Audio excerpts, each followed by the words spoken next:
Assalamualaikum warahmatullahi wabarakatuh. Bertemu kembali di pelajaran simulasi dan komunikasi digital. Pada kesempatan kali ini, kita akan membahas mengenai membuat peta minda. Nah, tujuan dari mempelajari peta minda ini, yang pertama menjelaskan peta minda. Yang kedua, bagaimana membuat peta minda. Yang ketiga, untuk apa saja sih atau kegunaannya apa saja sih peta minda tersebut? Kemudian yang keempat, dapat menerapkan peta minda.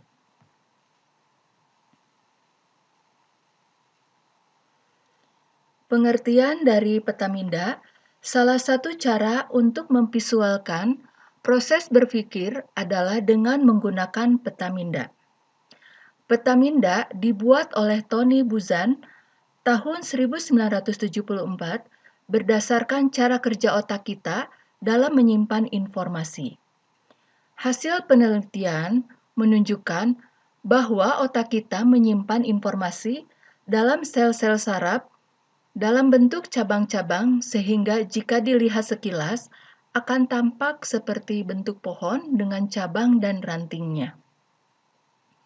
Peta minda membantu kita untuk memahami suatu hal yang kompleks, cukup dengan satu gambar, sifatnya yang divergen, dan membentuk cabang dan ranting dalam bentuk hierarki, membantu kita secara alami dan pelan-pelan membuat peta pemikiran tentang suatu hal. Peta minda dapat dibuat dengan atau tanpa perangkat lunak. Jika memanfaatkan perangkat lunak, beberapa perangkat lunak yang dapat diinstal pada komputer dan terlisensi open source yaitu Freemine atau Xmine.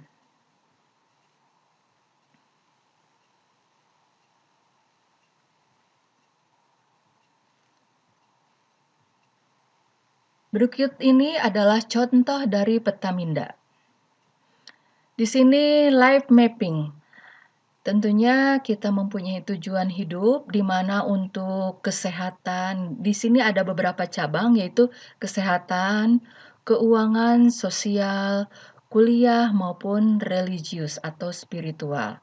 Di kesehatan kita misalnya di sini akan diet atau mengurangi junk food.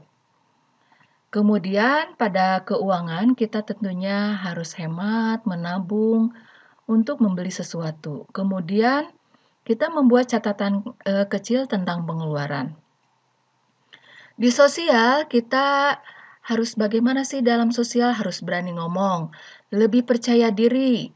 Kemudian girl day out atau di sini harus bahagia ya, have fun.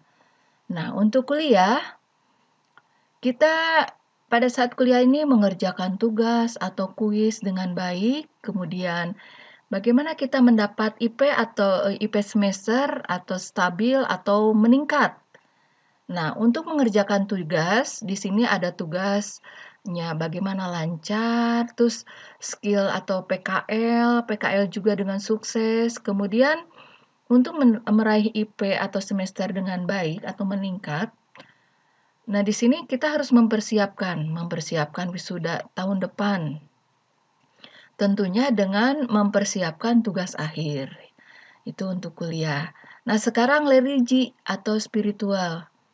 Nah, kemudian kita rajin puasa Senin Kamis. Kemudian misalnya di sini kalau setiap hari sholatnya rajin ya, berapa juz kita menghafal.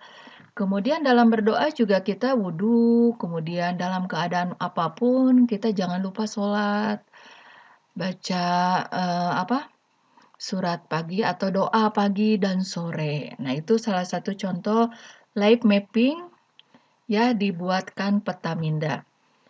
Contoh berikutnya mengenai alat transportasi. Alat transportasi ini kita bagi menjadi udara, darat, dan air.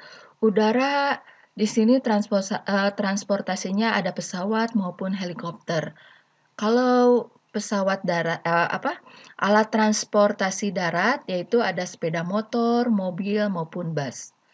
Kemudian transportasi air ada kapal ya, kapal feri, tapi bukan kapal selam ya.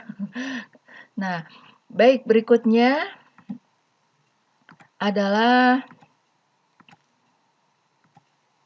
teori tentang Petaminda. Menurut beberapa tokoh ya, di sini ada beberapa tokohnya yaitu menurut Tony Buzan. Menurut Buzan, metode Petaminda dapat bermanfaat untuk yang pertama merangsang kerjanya otak kiri dan otak kanan secara sinergis. Yang kedua, membebaskan diri dari seluruh jeratan aturan ketika mengawali belajar. Yang ketiga, membantu seseorang mengalir gagasan tanpa hambatan. Yang keempat, membuat rencana atau kerangka cerita. Kemudian, menurut Tony Buzan ini, yang kelima, mengembangkan sebuah ide. Kemudian, membuat perencanaan sasaran pribadi. Meringkas isi sebuah buku. Tentunya di sini yang kedelapan, menyenangkan dan mudah diingat.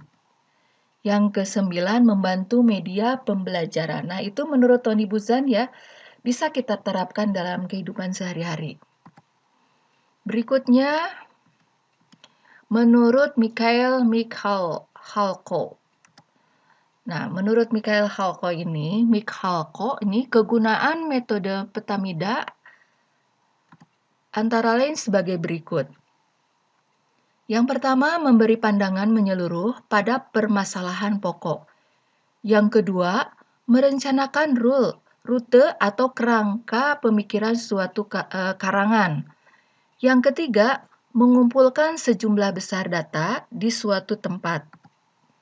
Yang keempat, mendorong pemecahan masalah dengan kreatif. Nah, itu menurut Mikhail ya. Baik, berikutnya cara membuat Petaminda. Bagaimana sih cara membuat Petaminda? Nah, membuat Petaminda untuk memvisualkan ide atau gagasan bukanlah sesuatu yang sulit. Berikut langkah sederhana memvisualkan gagasan tentang liburan keluarga. Yang pertama, buat kita judulnya dulu ya, atau subjeknya. Langkah pertama, tentukanlah subjek atau judul yang akan dibahas. Tuliskanlah di bagian tengah Petaminda, karena subjek ini akan menjadi center dalam Petaminda Anda. Berikutnya, buat cabang-cabang utama. Tuliskan ide-ide yang terlintas yang terkait dengan subjek, misalnya aktivitas apa saja yang ingin dilakukan, kemudian apa saja perlengkapan yang perlu disiapkan. Yang ketiga, siapa saja yang akan diajak atau ikut serta, dan yang keempat, kemana saja tujuan perjalanan liburan kali ini. Dalam contoh berikut, dibuat 4 cabang utama yang terdiri dari aktivitas, perlengkapan, siapa, dan tujuan. Oke, kemudian kembangkan cabang-cabang utama. Setelah cabang-cabang utama dibuat, langkah selanjutnya adalah melebarkan cabang utama. Cabang-cabang utama yang telah dikembangkan juga dapat dikembangkan jika ada ide-ide yang lebih rinci lagi yang perlu dituangkan. Baik, berikutnya cara membuat Petamida. Kita simak video berikut ini. Contoh membuat Petaminda. Sini contoh sederhananya kita membuat Petaminda tentang liburan keluarga. Kita kembangkan cabang yang pertama yaitu aktivitasnya. Kemudian kita cabangkan lagi misalnya perlengkapannya. Kemudian cabang berikutnya misalnya tujuannya. Yang keempat misalkan siapa saja yang akan diajak. Nah, dari cabang-cabang ini kita kembangkan lagi aktivitasnya. Misalnya berenang, olahraga, mendaki. Begitu juga perlengkapan kita kembangkan juga. Misalnya baju renang, bola, matras. Tujuannya kita kembangkan misalnya bisa saja kita ke pantai, ke gunung, atau ke waterboom. Kemudian siapa saja yang diajak, misalnya ayah, ibu, adik, inilah contoh sederhana. Nah, demikianlah cara membuat peta minda ya. Mudah-mudahan kalian dapat memahaminya. Terima kasih atas perhatiannya. Kita ketemu lagi minggu depan ya. Jangan lupa Ibu berpesan atau ingat pesan Ibu memakai masker, mencuci tangan dengan sabun atau hand sanitizer, dan menjaga jarak. Jangan lupa like, komen, dan share. Tentunya subscribe ya. Terima kasih atas perhatiannya. Wassalamualaikum warahmatullahi wabarakatuh.